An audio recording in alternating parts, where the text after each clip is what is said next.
Johnny Carson was halfway through his monologue about airline food when a woman in the second row slowly stood up and reached into her purse, pulling out a yellowed envelope that made the entire studio go silent. She wasn't supposed to speak, wasn't part of the show, but something about the way she held that letter, like it was made of glass, made Johnny stop mid-sentence. When she said the words, "My son wrote this from Khe Sanh the night before," Ed McMahon pushed back from his desk and walked off stage. And what happened next would leave Johnny Carson unable to speak on his own show for the first time in television history. April 15, 1970. The Tonight Show was hitting its stride in the Thursday night taping, with Johnny having just finished a particularly successful interview with Dean Martin that had the audience roaring. The spring energy was palpable in NBC Studio One.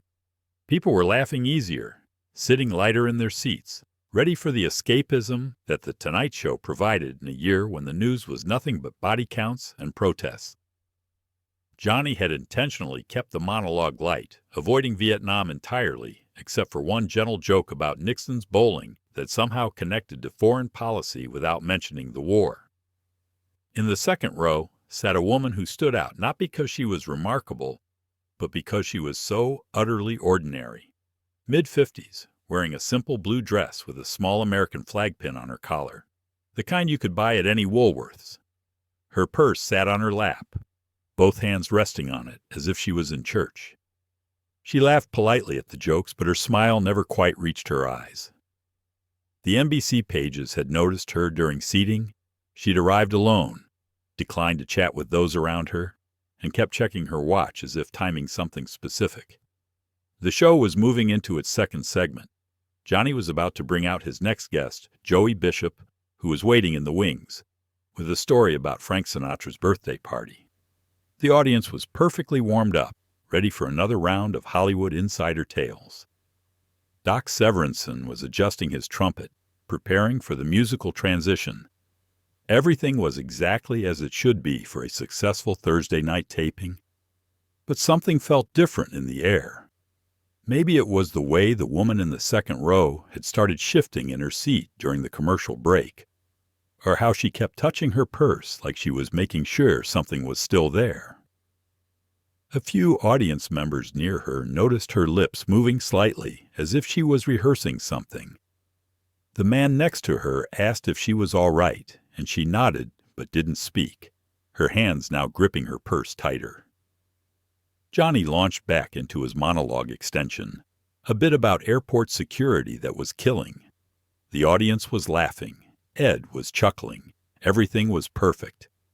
But the woman was standing now, slowly, deliberately. "Excuse me, Mr. Carson," the woman said, her voice cutting through the laughter with unexpected clarity. She was holding an envelope now, aged and yellowed, the edges worn soft from handling. The audience quieted, unsure if this was part of the show. Johnny looked at her, his professional smile still in place, but his eyes showing confusion. "Ma'am, are you all right?" Johnny asked, taking a step toward the edge of the stage. "My name is Dorothy Brennan," she said, her voice steady but thin. "I'm from Youngstown, Ohio. I watch you every night, Mr. Carson. My son and I used to watch together." She held up the envelope, and the cameras caught how her hands trembled. "This is from Timothy. He wrote it from Khe Sanh." The mention of Khe Sanh sent a ripple through the audience. Everyone knew about Khe Sanh, the 77-day siege that had dominated headlines 2 years earlier. Johnny's smile faded completely. Ed McMahon shifted in his chair, his face suddenly grave. "Mrs. Brennan," Johnny started, but she continued. "He wrote this the night before the big attack. February 6, 1968. He was 19. Her voice cracked on the age. "He mentioned you in his letter. That's why I had to come." The studio was completely silent now. The producers in the booth were frozen, unsure whether to cut to commercial. Fred de Cordova was making frantic hand signals, but Johnny wasn't looking at him. He was looking at this ordinary woman holding her son's last letter. "What did he say?" Johnny asked quietly. Dorothy opened the envelope with infinite care, as if it might disintegrate. The paper inside was thin, the military issue kind that thousands of families had received. She unfolded it, and several people near her could see the handwriting, careful, young, trying to stay between the lines. "Should I read it?" she asked, looking directly at Johnny. Ed McMahon suddenly stood up. "I need a minute," he said, his voice thick, and walked off the stage. The audience gasped. Ed never left during taping. Never. But he was gone, disappearing behind the curtain, leaving his chair empty. Johnny stood alone at his desk, looking at Dorothy Brennan and the letter that was about to change everything. Dorothy's voice was steady as she began to read, though tears were already falling onto the paper. "Dear Mom, it's quiet tonight, which is strange because it's never quiet here. Johnny Carson just finished on Armed Forces Radio. We're about 3 weeks behind, but nobody cares. Listening to him makes us feel normal for an hour." Johnny's jaw tightened. He moved closer to the edge of the stage. Dorothy continued. "He was making jokes about California weather tonight, and we all laughed because we're sitting here in monsoon mud pretending we wouldn't trade anything for a boring day in California. Sergeant Mills said Carson's the only thing keeping him sane.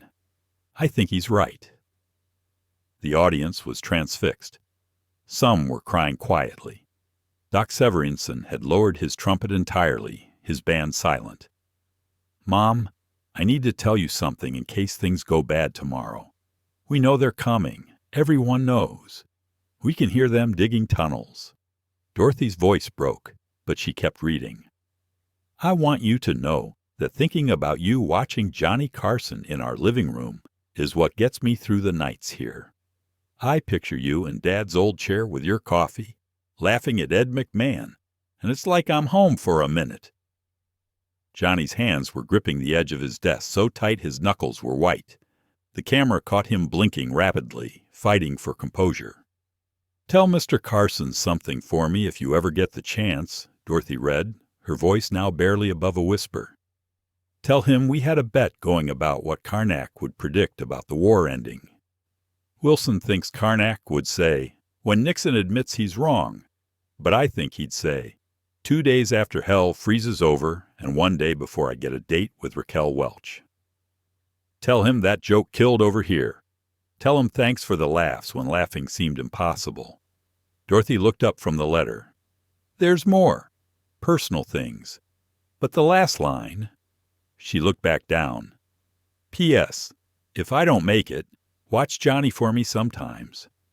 I'll be watching with you." The studio was absolutely silent except for the sound of crying.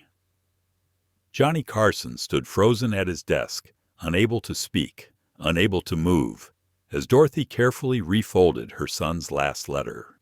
"He didn't make it, did he?" Johnny's voice was barely audible. Dorothy shook her head. "February 7th, 1968. The assault on Hill 881. He was helping carry wounded when a mortar..." She couldn't finish. Johnny Carson walked off the stage. Not backstage, but down into the audience, something he'd never done during a taping. He walked directly to Dorothy Brennan and, without asking permission, took both her hands in his. The cameras scrambled to follow. "Mrs. Brennan," Johnny said, his voice breaking completely, "I need to tell you something. In 1968, I got letters from soldiers at Khe Sanh. Dozens of them. The network forwarded them to me. I read every one." Tears were streaming down his face now. "I remember Timothy's letter. I remember his joke about Carnac and Raquel Welch. I kept it because it made me laugh during a horrible week."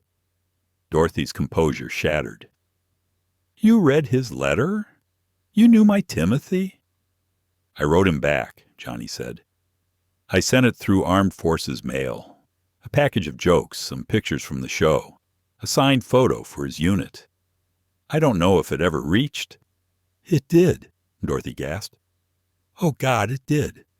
They found it in his footlocker. Your letter. The jokes. The photo was in his pocket when they..." She pulled out another paper from her purse, a water-stained, blood-spotted piece of Tonight Show letterhead. He carried your response with him. The entire studio was sobbing. Johnny fell to his knees in front of Dorothy's seat, this man who'd never shown vulnerability on television, completely broken. "I'm so sorry," he kept saying.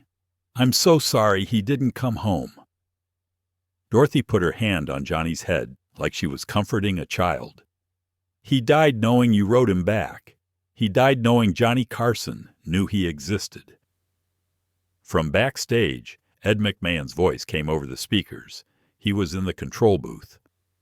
"We're staying on air. Don't cut. America needs to see this." Johnny looked up at Dorothy, then stood and faced the cameras. "Timothy Brennan, 19 years old, from Youngstown, Ohio. Killed at Khe Sanh after writing his mother about watching this show. How many more? How many mothers are holding last letters that mention this stupid show? How many?" Johnny stood and gently helped Dorothy to her feet, then led her to his desk, to the guest chair where movie stars and presidents sat. He placed Timothy's letter on his desk where everyone could see it, then spoke directly to the camera. "We're going to do something different tonight. Mrs. Brennan, would you tell us about Timothy? Not how he died, how he lived." For the next 20 minutes, Dorothy Brennan told America about her son. How he loved baseball and played third base. How he volunteered to go because his best friend had been drafted and he didn't want him to go alone. How he wrote her every week, even when there was nothing to say except, "Still here, still okay." How his last letter had actually made her laugh with the Karnak joke, even through her terror. Johnny then did something unprecedented. He asked the cameras to pan the audience. "If you lost someone in Vietnam, would you please stand?" Slowly, throughout the studio, people rose. 5, 10, 15, 23 people total. Parents, wives, siblings, friends. Johnny had each one say a name. Just the name and age. The litany went on for 10 minutes. David Morrison, 20. Michael Chen, 19. Roberto Sanchez, 21. William Johnson, 18. When they finished, Johnny turned to his desk phone, the real one. He dialed a number on air. The audience heard it ring. Then a voice answered. "Pentagon operator.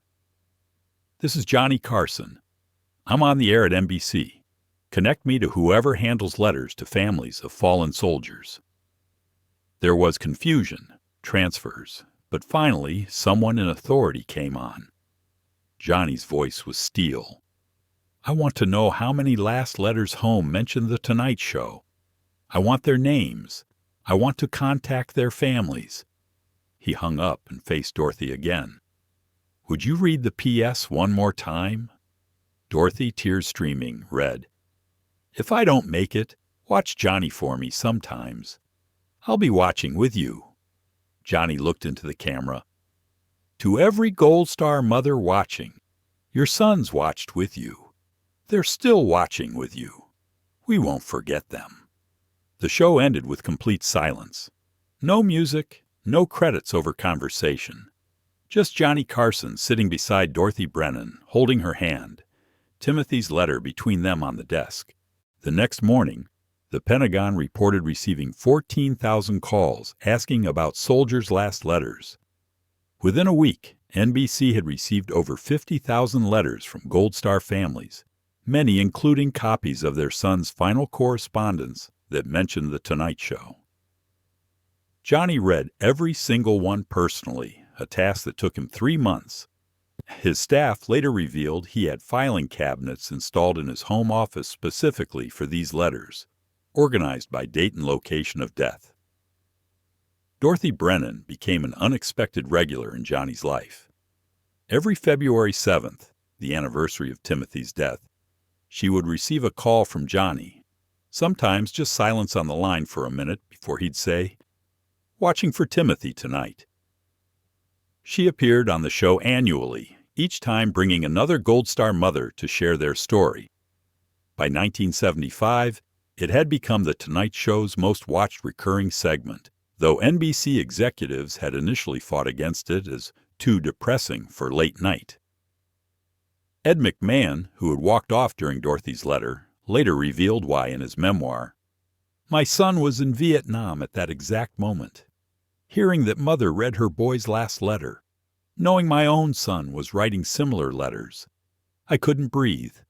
I couldn't sit there and pretend it was just another show."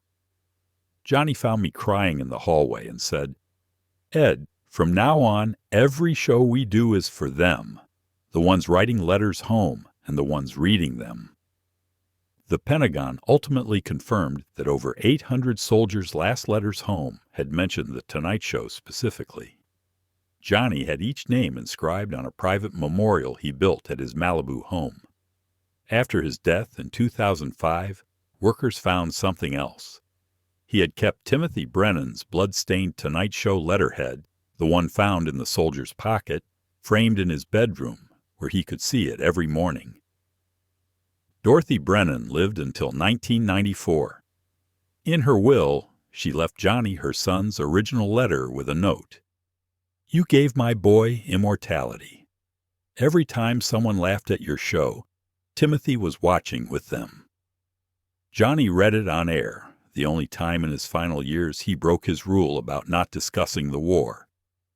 "Timothy Brennan is still watching," he said. "They're all still watching."